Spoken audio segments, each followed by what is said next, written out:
YouTube? Alright. I'm in the 100-mile wilderness. Well, I just left 15. So, a word about Shaw's Hiker Hostel. I'm telling you, you have to stay there. Poet and Hippie Chick are awesome. They know everything that a hiker needs. Everything. They're very knowledgeable. They've hiked the trail, but they're very knowledgeable about the 100-mile wilderness.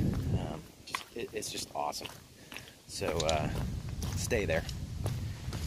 Stay there, stay there. But alright, so 8 days. 8 days and I'm going to summit. So, that's not an aggressive schedule. Not an aggressive schedule at all. So, I'm happy about that. I'm just going to take it easy. Do what I got to do. If I make it in 7 days, I'll work that out. But, alright guys, out here. Alright, so here is the infamous sign. There are no places to obtain supplies or get help until A-Ball Bridge, 100 miles north. Do not attempt this section unless you have a minimum of 10-day supplies and are fully equipped. This is the longest wilderness section of the entire AT, and its difficulty should not be underestimated. Good hiking. Awesome. So I do not have 10 days of supply. Oh my goodness, I couldn't even imagine carrying 10 days.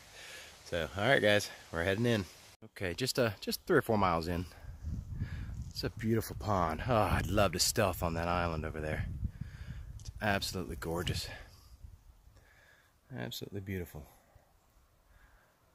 So, what a difference a day makes as far as the weather goes. Oh my goodness. So, the humidity blew out of here yesterday with a big heavy rainfall last night, or yesterday afternoon. And then, oh my goodness, it just feels so good. I mean, it's still in the 70s.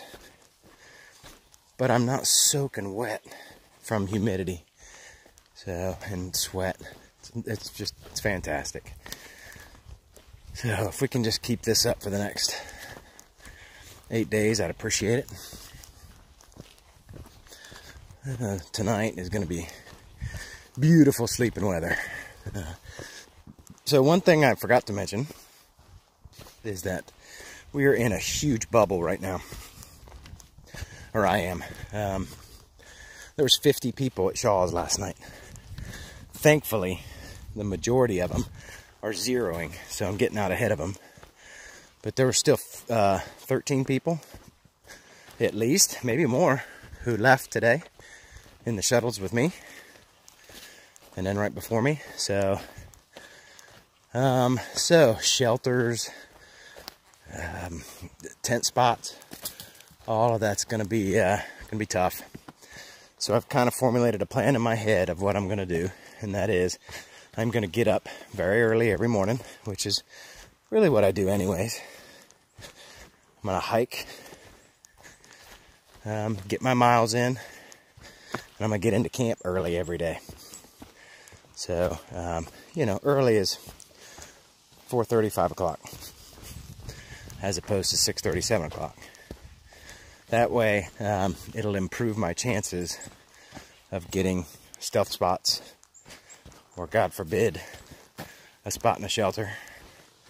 So, you know, that's always kind of been my MO anyways.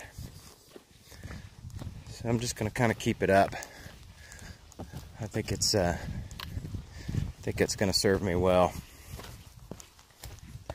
I've set myself a pretty conservative timeline, so I don't have to crush these big 20-mile days, although I would like to do another 20, maybe 2. But I don't have to crush those big miles like some folks have set up to do. You know, I just didn't want to do those big days anymore. They're too hard on the body. My body's beat down. So I have to average 16.5 a day to make it to Baxter State Park on Thursday.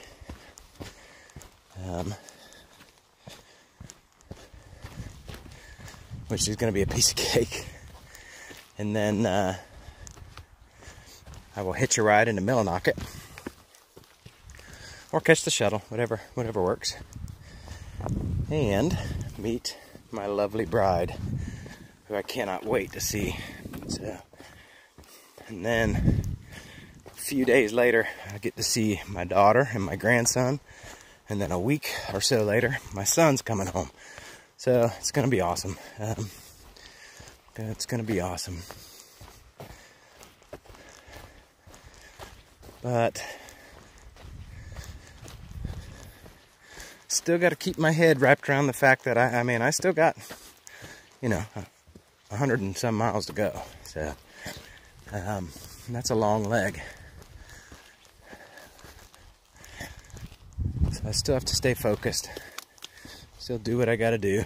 But, 8 days to do that mileage, it's really a piece of cake. So, especially when you know it's the last bit. And not only are you going, you're doing that to get into town to take a 0. I'm taking the big 0. So, I'll have a couple weeks to recuperate before I go back to work. But, okay. Let you guys go. Wow, this is neat. Look at this rock.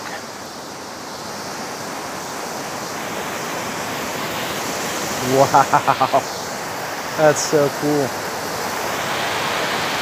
Down into that canyon.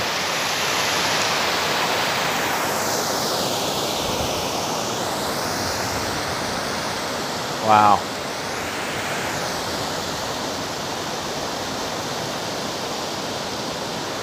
That's beautiful. Let me see if I can come down here so I can see that waterfall.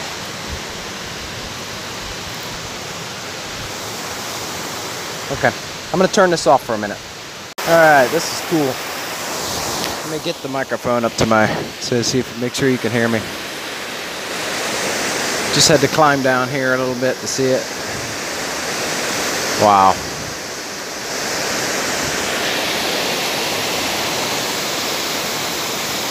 That is so beautiful. Let me see here.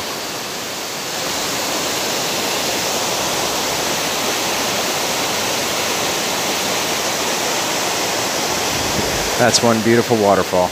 Alright, we'll come back. Alright, this is just a particularly beautiful section here. Look at that pond. Absolutely beautiful.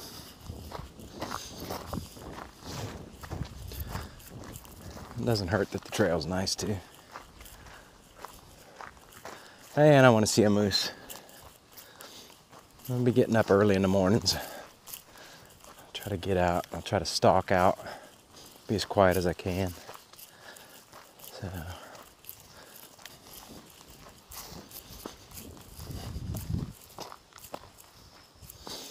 I can't wait for the opportunity to camp next to one of these ponds. I've done that, a couple times already, but still, I can't wait to do it again. Uh-oh. Alright. We've come to an impasse. Alright, I'm going to let you guys go. Alright, so we've been going for a while today. Actually, almost done for the day, a couple miles. Just depending on which spot I stop at. So, which is a little bone of contention today. I told 2 other younger hikers what my plan was for the day, which, most of the time that's not a problem.